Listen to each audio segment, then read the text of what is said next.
जय हिंद दोस्तों, daily current affairs में फिर से हाजिर हूँ। तो कल आपसे पूछे थे कि सिंधु नदी किस क्षेत्र से प्रवाहित होती है। ए का अरावली पर्वतमाला, और बी का उत्तराखंड हिमालय, और सी के राजस्थान में अरावली पर्वतमाला, और डी के तिब्बत पठार। इसका सही आंसर है यानी कि तिब्बत पठार से।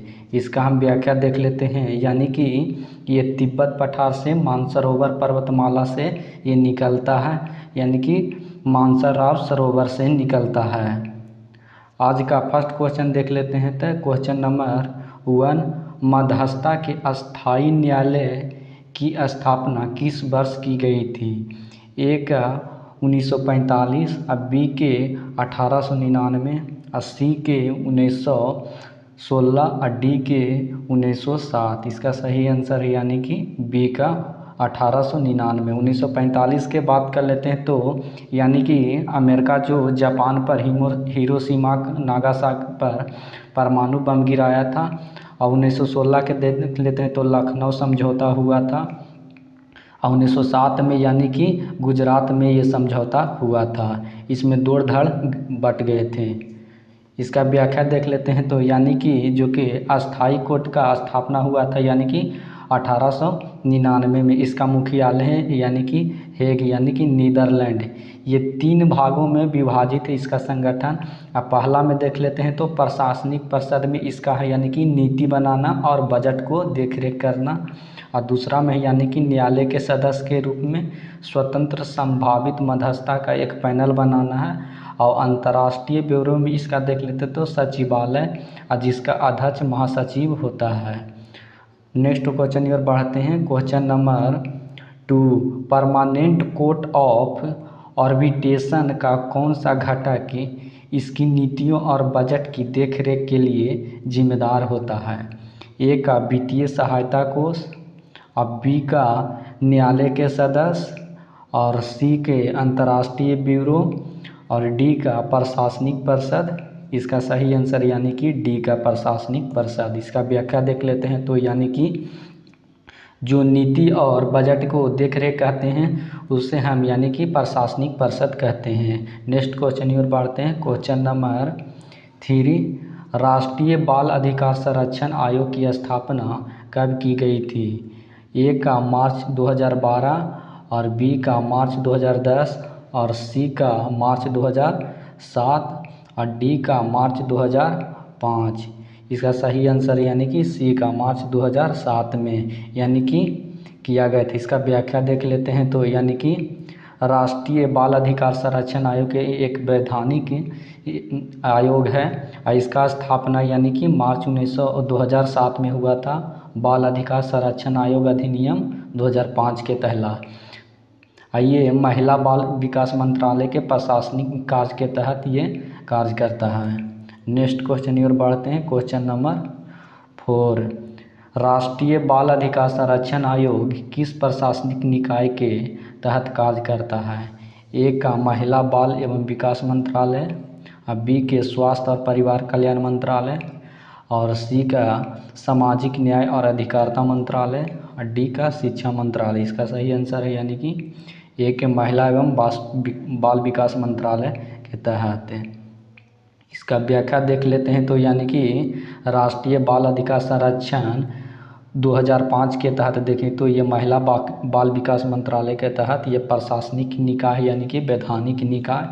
नेक्स्ट क्वेश्चन की ओर बढ़ते हैं। क्वेश्चन नंबर 5, भारत मौसम विज्ञान यानी कि IMD यानी कि मेट्रोलॉजिकल डिपार्टमेंट की स्थापना किस वर्ष की गई थी। ए के 1917, और बी के 1916, और सी के 1875, और डी के 1885। इसका सही आंसर यानी कि सी का 1885। इसका व्याख्या देख लेते हैं। तो यानी कि इसका स्थापना हुआ था यानी कि IMD का 1800 यानी कि 75 में। इसका मुख्यालय देख लेते हैं। तो यानी कि देहरादून में है, उत्तराखंड में। नेक्स्ट क्वेश्चन की ओर बढ़ते हैं। क्वेश्चन नंबर 6, केंद्रीय प्रदूषण नियंत्रण बोर्ड की स्थापना किस अधिनियम के तहत की गई थी।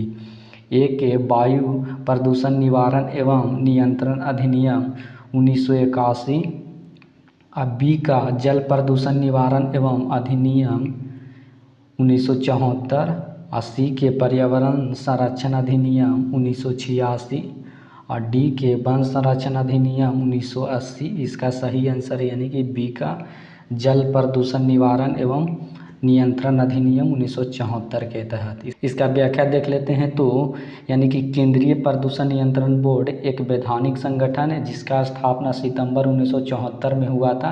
यानी कि जल प्रदूषण निवारण एवं नियंत्रण अधिनियम 1974 के तहत इसे वायु प्रदूषण नियंत्रण अधिनियम 1981 के तहत शक्ति प्राप्त है।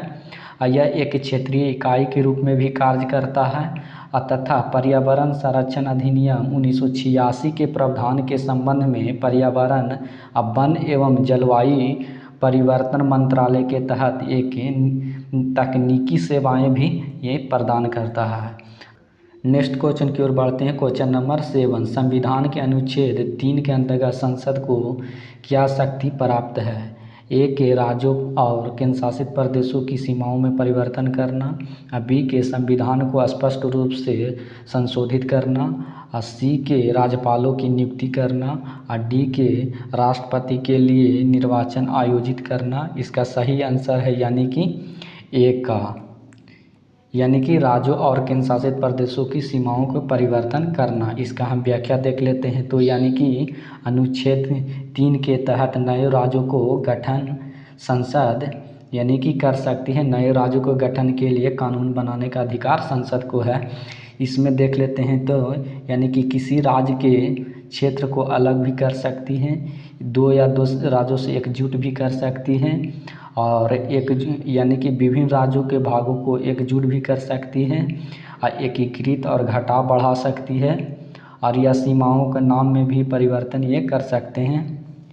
और इसके बाद आगे देख लेते हैं तो अनुच्छेद 3 के तहत बनाए गए कानून में संविधान संशोधन करने की ज़रूरत नहीं है। भले ही प्रथम यानी कि प्रथम अनुसूची राज्यों और केंद्र शासित प्रदेशों की सूची या चौथी अनुसूची राज्यसभा में सीटों का आवंटन का प्रावधान क्यों न हो, ये साधारण बहुमत से पास किए जाते हैं। इसके लिए विशेष बहुमत की ज़रूरत नहीं होते हैं। इसे संवैधानिक संशोधन की आवश्यकता नहीं होते हैं। नेक्स्ट क्वेश्चन की ओर बढ़ते हैं। क्वेश्चन नंबर 8, निम्नलिखित में से कौन सी वह विधि नहीं है जिसके द्वारा संसद अनुच्छेद 3 के तहत नए राज्यों का निर्माण कर सकती है? ए का किसी मौजूदा राज्य से क्षेत्र को अलग करना, बी का किसी भी क्षेत्र को किसी राज्य के भाग में मिलाना, और सी के मौजूदा राज्य को विशेष शक्ति प्रदान करना, और डी के 2 या 2 से अधिक राज्यों को एकजुट करना। इसका सही आंसर यानी कि सी, यानी कि मौजूदा राज्यों को विशेष शक्ति प्रदान करना। नेक्स्ट क्वेश्चन की ओर बढ़ते हैं। क्वेश्चन नंबर 9, नए राज्यों के गठन के लिए संसद में विधेयक पेश करने के लिए कौन सी आवश्यकता अनिवार्य होती है? ए का सभी केंद्र शासित प्रदेशों द्वारा अनुमोदन, बी के राष्ट्रपति की सिफारिश, और सी के प्रधानमंत्री से अनुमोदन, और डी के संबंधित राज्य विधानमंडल से सहमति। इसका सही आंसर यानी कि पहले राष्ट्रपति से सिफारिश की जाती है, उसके बाद संशोधन किए जाते हैं। इसका व्याख्या देख लेते हैं तो नए राज्यों के गठन के लिए केवल राष्ट्रपति के सिफारिश पर ही संसद किसी भी सदन में प्रस्तुत कर सकती है।